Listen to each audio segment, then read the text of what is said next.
Hi friends. అనుబంధాల విలువలు మొన్న మొదటి భాగం చదివారు కదా. ఇవాల్టి రెండో భాగంతో ఈ స్టోరీ ఎండ్ చేస్తున్నాను. రచించిన వారు మీనా ముక్తేశ్వర్ గారు. వీర్రాజు త్రిపుర సుందరి ఇద్దరూ మాటల్లో పడ్డారు. వారి మనసుల్లో ఒకరిపై ఒకరికి ఎన్నలేని ప్రేమ. ఆ ప్రేమతో మనస్సును శరీరాన్ని ఒకటిగా చేసుకున్న వారి ప్రతి కలయిక ఒక అందమైన అనుభూతిని, అనిర్వచనీయమైన ఆనందాన్ని, ఒకరిపై ఒకరికి మరెంతో ప్రేమను పెంచుతుంది. వారిద్దరి సరస కాలక్షేపాలు ముగిశాక వీర్రాజుతో మాలశ్రీ పద్ధతులు చెప్పింది త్రిపుర. అప్పటి వరకు చాలా బాగా ఉంది. ఉయ్యాలూగే కుర్చీలో ఊగుతూ ఉంది మామ. ఆ సార్ గారి పాపం టిఫిన్ వేసుకుని కాఫీ తాగి అమ్మగారికి కూడా అన్నీ రెడీ చేసి పెట్టి వెళ్ళారు. ఎందుకో నాకు చాలా బాధగా అనిపించింది మామ. భర్త కదా, గౌరవం ఇవ్వాలి కదా. బయటికెళ్ళి కష్టపడి వస్తున్నాడు. ఇంట్లో కూర్చుని ఫోన్ మాట్లాడుకుంటూ వంట కూడా చేయకుండా ఎన్నో హెచ్చు మాటలు స్నేహితులతో మాట్లాడుతుంది. అవన్నీ ఎందుకు? అలాగే జరిగిపోతే కాలం వారిద్దరూ ఒకరికొకరు ఆనందంగా ఉండలేరు కదా మామ. అవును, సినిమాల్లో చూశాను. అదేదో సినిమాల్లో హీరోయిన్ అయితే అంతే అంటూ ఆశ్చర్యంగా చెప్పింది త్రిపుర. ఆ సినిమాలో రంగారావు గారు భలే బుద్ధి చెబుతారన్నది త్రిపుర. వాళ్ళు పెద్దోళ్ళు, మన పోటీ వాళ్ళం ఏం చెప్తాం త్రిపుర అంటూ బాధపడ్డాడు వీర్రాజు. అన్నా అని అంత ప్రేమగా పిలుస్తావు, తప్పేముంది మామ. మన పల్లెటూరులో ఎటువంటి సమస్యలు వస్తే ఏకిన పెద్దలంతా కలిసి ఎవ్వరం మాట్లాడతారు. ఏమిటో ఇక్కడ అందరూ చూస్తూ అలాగే ఉండిపోవలసిందేనా? ఏం పట్నం, నా అదృష్టం బాగుండి నువ్వు మంచివాడివి దొరికావని మంగళసూత్రాలు కళ్ళకద్దుకుంది త్రిపుర. అలాగే జయశ్రీ గురించి, మోహన్ విషయం గురించి కూడా మాట్లాడింది త్రిపుర. నిజానికి వాళ్ళు ఎంతో సంతోషంగా ఉండొచ్చు మామ. కావలసినంత డబ్బు, సంతోషంగా బతకొచ్చు. ఇటువంటి వారికి పిల్లలు పుడితే ఎలా అంటూ ఆలోచిస్తూ పడుకుంది త్రిపుర. కానీ వీర్రాజుకి నిద్ర పట్టలేదు. ఇంతలో బయట ఏదో గోలగా అనిపించింది. అర్ధరాత్రి. ఏమిటో అనుకుని బయటకు వచ్చాడు వీర్రాజు. మోహన్ తూలిపోతున్నాడు. కిక్కెక్కువయింది. ఏదో మాట్లాడుకుంటూ, ఒరే వీర్రాజు, ఇదిగో నువ్వు కూడా తాగు, చాలా బాగుంటుంది. కిక్కు మామూలుగా ఎక్కదు. కిక్కురు మనకుండా ఉండిపోతావు అంతే. Life enjoy చేయాలిరా. మగాడంటే అలాగే ఉండాలంటూ మొత్తుగా ముద్దుగా ఏవో మాట్లాడుతూ ఉన్నాడు మోహన్. లిఫ్ట్ దగ్గరికి వెళ్ళి తడబడిపోయాడు మోహన్. ఉండండి సార్, నేను వస్తానంటూ వీర్రాజు మోహన్ని లిఫ్ట్లో పైకి తీసుకెళ్ళాడు. తలుపులు గట్టిగా తోశాడు. లోపలికి వెళ్ళిపోయాడు. హాల్లో చాప మీద పడుకొని ఉన్నారు అమ్మగారు. పక్క ఫ్లాట్లో శ్రీహరి గారి మాటలు వినపడుతున్నాయి. చాలా టైం అయింది, పెందలాడే రావాలని తెలియదా అంటూ భార్యను మందలిస్తున్నాడు. ఏం చేస్తున్నారన్నా అంటూ పలకరించాడు వీర్రాజు. ఏముంది, రాకలు బాగా వేస్తుంది. వర్క్ ఎక్కువ ఉండడం వల్ల ఇప్పుడే వచ్చానని 2 గుడ్లు తీసి ఆమ్లెట్ వేసుకుంటున్నాడు శ్రీహరి. మీ తమ్ముడు ఇలా చొరవ తీసుకుని మాట్లాడుతున్నానని ఏమనుకోవద్దు. అమ్మగారి ప్రవర్తన ఈ విధంగానే ఉంటే రాను చాలా కష్టమవుతుందన్నా అంటున్న వీర్రాజు వైపు చూసి నవ్వేశాడు శ్రీహరి. వీర్రాజు, నీ గురించి నాకు ఎప్పటి నుండో తెలుసు. నువ్వు చెప్తుంది నాకు అర్థమవుతుంది. కానీ ఏం చేస్తాము? ఏదైనా ఇప్పుడు ఆడవాళ్ళని కాస్త మందలిస్తే ఏమో చట్టాలు వచ్చాయి. లేనిపోని నిందలు వేసి భర్తను, అత్తగారిని, ఆడబిడ్డను కూడా జైల్లో పెట్టించింది నా ఫ్రెండ్ భార్య. వాడు తప్పేం లేదు నిజానికి. అంతకన్నా గొప్ప సత్కారం నాకు జరుగుతుంది. నేను వేరే రకంగా ప్రయత్నిస్తే అన్నాడు నవ్వుతూ శ్రీహరి. బాబు, ఇటువంటి గొడవలన్నీ ఎందుకు వస్తాయి? మీ బోటి వాళ్ళకు డబ్బుల వల్లే కదా. అక్కడే ఉంది అసలు. మీరు కొన్నాళ్ళు ఉద్యోగం మానడం కుదురుతుందా అన్నాడు వీర్రాజు. సీనియారిటీ ఉంది కాబట్టి కొన్ని నెలలు లీవ్ పెట్టొచ్చు అన్నాడు శ్రీహరి. ఇప్పుడు మాలా అమ్మగారిది పల్లెటూరే కదా అంటూ ఒక ప్లాన్ చెప్పాడు వీర్రాజు. అవును, అలా చేస్తే నాటకాలు ఆడినట్టు ఉండదా అన్నాడు శ్రీహరి. లేదు అన్న, చూడండి ఎంత మార్పు వస్తుందో. సమస్య చిన్నదే అయినా పెద్ద నిర్ణయం తీసుకోవాలని చెప్పి వెళ్ళిపోయాడు వీర్రాజు. ఆ మరుసటి రోజు శ్రీహరి ఆఫీస్లో లీవ్ పెట్టాడు. ఎలాగో పల్లెటూరు మాలశ్రీకి కొన్ని విషయాలు తెలియదు. నన్ను ఉద్యోగం నుండి తీసేశారు. నా వల్ల చాలా పొరపాటు జరిగింది. కంపెనీకి నష్టం వచ్చింది. మనకున్న బ్యాంక్ బ్యాలెన్స్ను, కొన్ని నగలు అవన్నీ ఇస్తే తప్ప నష్టం తీర్చలేము అంటూ ఎప్పుడూ లేనిది చిరాగ్గా, కోపంగా, విసురుగా బీరువా తలుపులు తీసి డబ్బు నగలన్నీ తీసుకుని అక్కడున్న ప్లాస్టిక్ బకెట్ని ఒక తన్ని కోపంగా వెళ్ళిపోయాడు శ్రీహరి. ఆ దృశ్యాన్ని చూస్తూ అలా రాకింగ్ చైర్లో ఆగిపోయి నోరు తెరిచి చూస్తుంది మాలశ్రీ భయంతో, ఆశ్చర్యంతో. ఉద్యోగం పోయిందా? నెలకు 1,50,000 జీతం. ఆ విషయం మాలశ్రీ ఫ్రెండ్స్కు తెలిసేలా చేశాడు శ్రీహరి. తగుదనమ్మా అంటూ చాలా గొప్ప గొప్ప మాటలు చెప్తుందని అందరూ ఫోన్ చేసి మరీ వంకరగా తిట్టారు. డబ్బు లేనమ్మా, డబ్బుకు కొరగదు అని కళ్ళ ముందే తెలిసిపోయింది. లేటుగా రావడం, కాస్త తాగి రావడం, ఏదైనా టిఫిన్ అన్నా పెడతావా అంటూ కిక్ ఎక్కువైనట్టు మాట్లాడడం చేస్తున్నాడు శ్రీహరి. కాస్త కోప స్వభావి అయిన మాలశ్రీ గొడవకు దిగింది. వెళ్ళిపో మీ ఇంటికి, నేను కూడా నా దారి నేను చూసుకుంటున్నాను. ఇక్కడే ఉంటే నన్ను జైల్లో వేస్తారు, మీ నాన్నని డబ్బు కట్టించమంటారు. మిగిలినవన్నీ భయపెట్టాడు శ్రీహరి బాగా. బట్టలు సర్దుకున్న మాలశ్రీని వాళ్ళ పుట్టింటికి వెళ్ళేందుకు బస్సు ఎక్కించాడు శ్రీహరి. మాలశ్రీ వాళ్ళ పుట్టింటికి ఫోన్ చేసి చెప్పాడు. పుట్టింటికి చేరిన మాలశ్రీ ఏసీ లేక, మెత్తని బెడ్ లేక, నిద్ర రాక దోమలతో కుట్టించుకుంటూ నరకయాతన అనుభవించింది ఒక రాత్రి. కారణం లేకుండా ఇంటికి ఎందుకు వచ్చిందో అని మాలశ్రీ తల్లిదండ్రులు అనుకుంటూ ఉన్నారు. ఇరుకిల్లు, అదే కాక అన్న వదినలు చంటిబిడ్డతో ఉంటారు. నాన్నగారికి ఆరోగ్యం బాగోక ఆయన గది వదిలి బయటకు రారు. హాల్లో పడుకోవాల్సే వచ్చేది మాలశ్రీకి. ఆ ఇంట్లో కోడలు వచ్చాక చాలా పద్ధతులు మారాయి. పైగా మాలశ్రీ బిల్డప్ తెలుసు కాబట్టి లత మాలశ్రీని ఎక్కడ కూర్చోబెట్టాలో అక్కడే ఉంచింది. త్రిపుర జయశ్రీ దగ్గరికి వెళ్ళి, అమ్మ మీరేమీ అనుకోనంటే ఒక విషయం, అయ్యగారి విపరీతంగా తాగుతున్నారు. ఆయన సుఖపడుతున్నారులే అని మీరు వదిలేస్తే ఆరోగ్యం చెడిపోయి ఏదైనా జరగవచ్చు. ఇలా జరగకముందే మీరు ఒక మంచి నిర్ణయం తీసుకుంటే బాగుంటుందని భయంగా చెప్పింది త్రిపుర. ఆ విషయం గురించి ఆలోచిస్తున్నాను త్రిపుర, ఏం చేయను. నాన్నగారికి తెలిస్తే చాలా ప్రమాదం. అలా అని ఇంటి గుట్టు రోడ్డు మీద పెట్టుకోవడం బాగుంటుందా? అయ్యో మీరెంత అమాయకులు. రాత్రిపూట మోహన్ బాబు గారు తాగి ఎలా వస్తున్నారో మీకు తెలీదు. ఇప్పటికే అందరికీ తెలిసిపోయింది. వాళ్ళు ఇల్లు కొనుక్కున్నారు, లేకుంటే ఖాళీ చేయించేవాళ్ళమని చెప్పుకుంటున్నారమ్మా అని ఉన్నమాట చెప్పింది త్రిపుర. ఏం చేయనన్నది త్రిపుర. ఇలా చెయ్యండి, దెబ్బకు దారిలోకి వస్తారు అయ్యగారు అని చెప్పింది త్రిపుర. రాను రాను తన జీవితం అధ్వానం అయిపోతుంది. ఒక్కసారిగా తెలిస్తే తన సంసారం గురించి తన తండ్రి తనకు దక్కడు. అందువల్ల త్రిపుర చెప్పిన మాటలు వినడం మంచిది అని నిర్ణయించుకుంది జయశ్రీ. మోహన్ వాళ్ళ ఆఫీస్కి వాళ్ళ బాస్ ఫోన్ చేస్తే వెళ్ళింది జయశ్రీ. అతని తాగుడు వల్ల ఇబ్బందిగా ఉంది. అతనిని ఉద్యోగంలో నుండి తొలగించాలనుకుంటున్నాం కూడా. ఏదో పెద్దలు మీ నాన్నగారి మాట వల్ల ఇలా ఉంటున్న మూర్ఖోన్ని అని చెప్పారు. తను చేయాలనుకున్న దానికి ఇదే మంచి అవకాశం అనుకుని, అయితే ఆ ఉద్యోగం నాకు ఇవ్వండి సార్ అన్నది జయశ్రీ. ఇక్కడికి ఎందుకు వచ్చావంటూ చిరాగ్గా అడిగాడు మోహన్ బయటకు వచ్చిన జయశ్రీని చూసి. మీరు సమర్థవంతంగా లేనప్పుడు నాకు తప్పదు కదా ఈ బాధ అంటూ చెప్పింది జయశ్రీ అందరి ముందు ఆఫీసులో. బ్యాంకులో సమస్య లేకుండా ఉంటుందని తన పేరున ఉన్న అకౌంట్ మనీ మొత్తం తీసి వేరే కొత్త అకౌంట్కి మార్చేసింది జయ. ఇంటికి కోపంగా చేరిన మోహన్ తాగుడికి డబ్బుల కోసం చూస్తే రూపాయి కూడా లేదు. 4 రోజుల నుంచి ఉద్యోగానికి వెళ్తుంది జయ.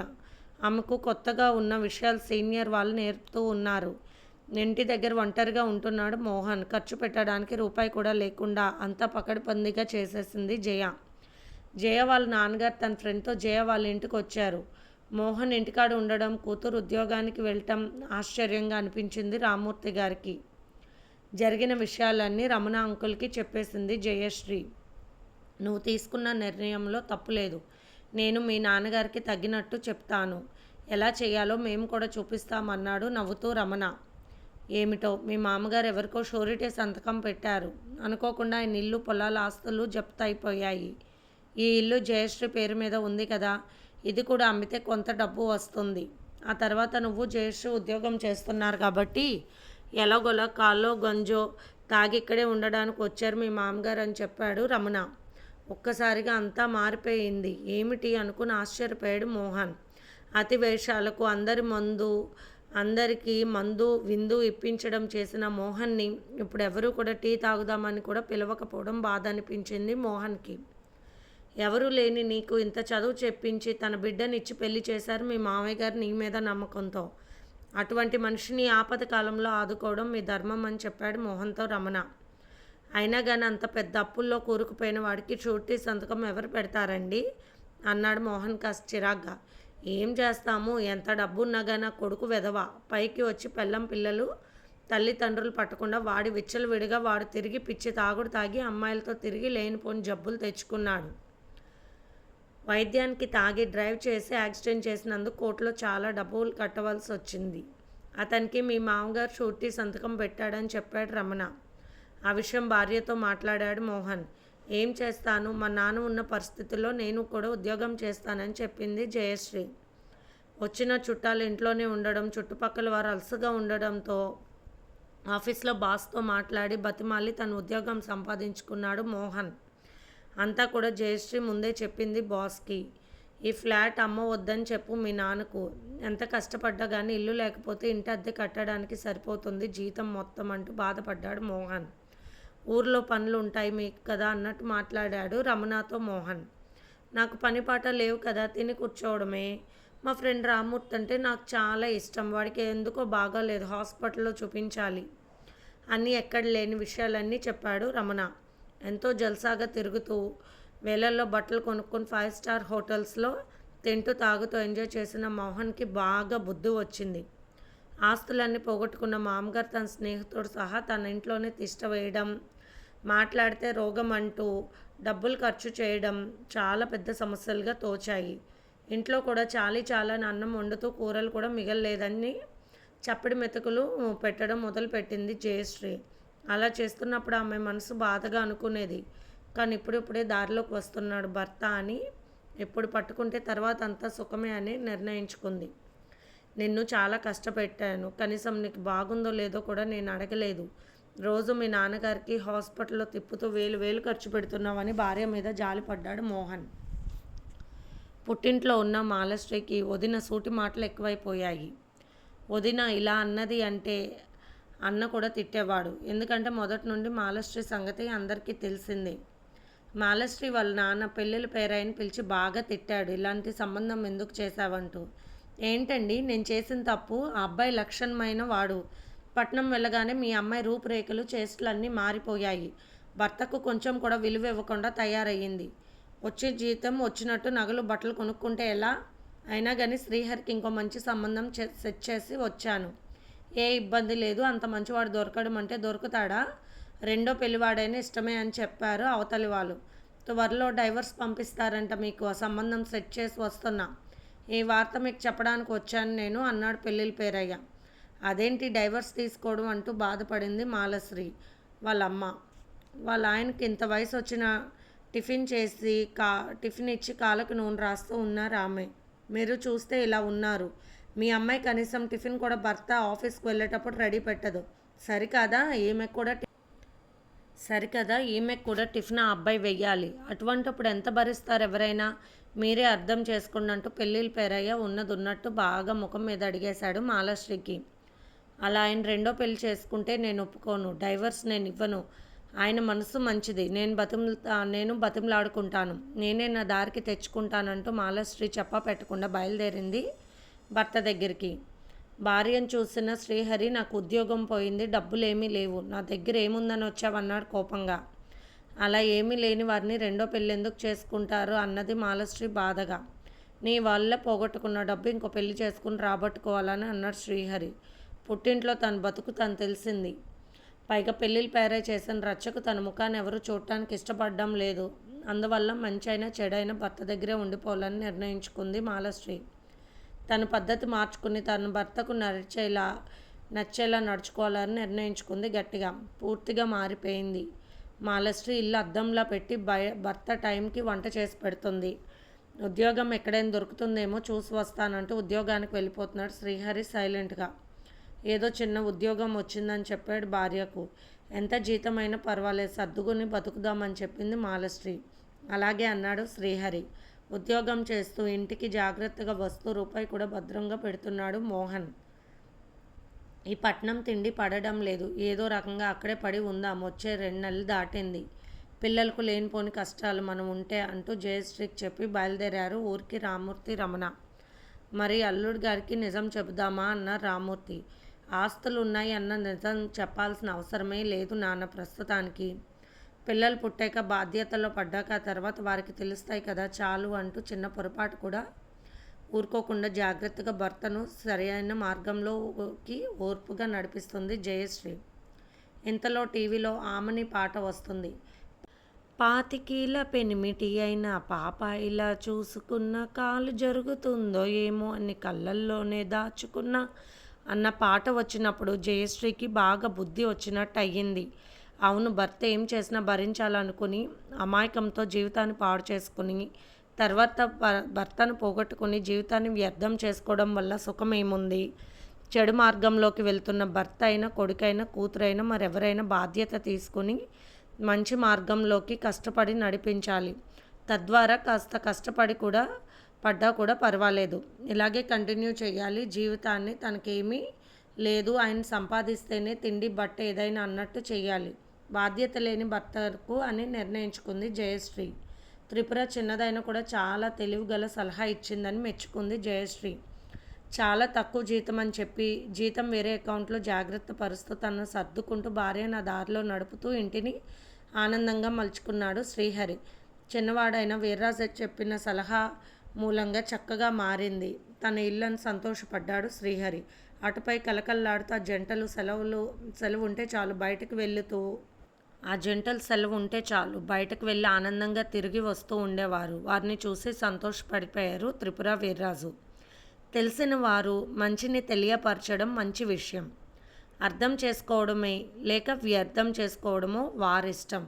ఇది ఫ్రెండ్స్ స్టోరీ. ఎలా ఉందో మీ కామెంట్స్ రూపంలో తెలియచేయండి. Bye friends.